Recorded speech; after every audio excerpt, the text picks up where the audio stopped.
விஜய் டிவியில் சக்ஸஸ்ஃபுல்லாக போயிட்டு இருந்த சீரியல் தான் பாரதி கண்ணம்மா. இந்த சீரியலில் பாரதி கேரக்டரில் நடித்து மக்கள் மனசில் இடம் பிடிச்சவர் தான் அருண் பிரசாந்த். ராஜாராணி சீரியலையும் அர்ச்சனா நடிச்சிட்டு வந்தாங்க. அவங்க பிக் பாஸ் சீசன் 7ல் வைல்ட் கார்டு கண்டஸ்டண்ட்டாக உள்ளே போய் டைட்டிலும் வின் பண்ணாங்க. அதுக்கப்புறமா பிக் பாஸ் சீசன் 8ல் கண்டஸ்டண்ட்டாக அருண் உள்ளே போனார். இந்த ஷோ மூலியமாக தான் அருண் அர்ச்சனாவை லவ் பண்ணுறது மக்கள் பலருக்கும் தெரிய வந்துச்சு. இவங்க பிக் பாஸ்க்கு வரதுக்கு முன்னாடியிலேருந்தே காதலிச்சுட்டு வந்திருக்காங்க.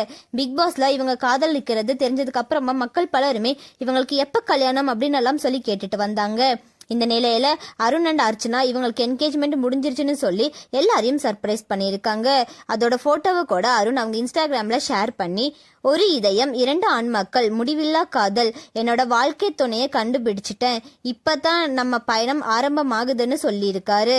அர்ச்சனாவும் அருண் ஷேர் பண்ண அதே போட்டோவை ஷேர் பண்ணி வி ஆர் என்கேஜ் அப்படின்னு சொல்லியிருக்காங்க. இது பார்த்த பலருமே இவங்க 2 பேருக்கும் வாழ்த்துக்கள் சொல்லிட்டு வராங்க. சீக்கிரமா கல்யாண தேதியை சொல்லுவாங்கன்னு நினைக்கிறோம், வெயிட் பண்ணி பார்க்கலாம். அர்ச்சனா டிமாண்டிக் காலனி 2ல நடிச்சிருந்தாங்க.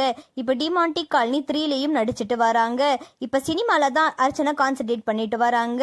அர்ச்சனா அண்ட் அருணுக்கு நம்மளோட சேனல் சார்பாக விஷயம் சொல்லிக்கலாம். உங்களோட விஷயத்தை கமெண்ட்ல சொல்லுங்க. அண்ட் இந்த மாதிரியான அப்டேட்ஸ்க்கு நம்மளோட சேனலை சப்ஸ்கிரைப் பண்ணிக்கோங்க.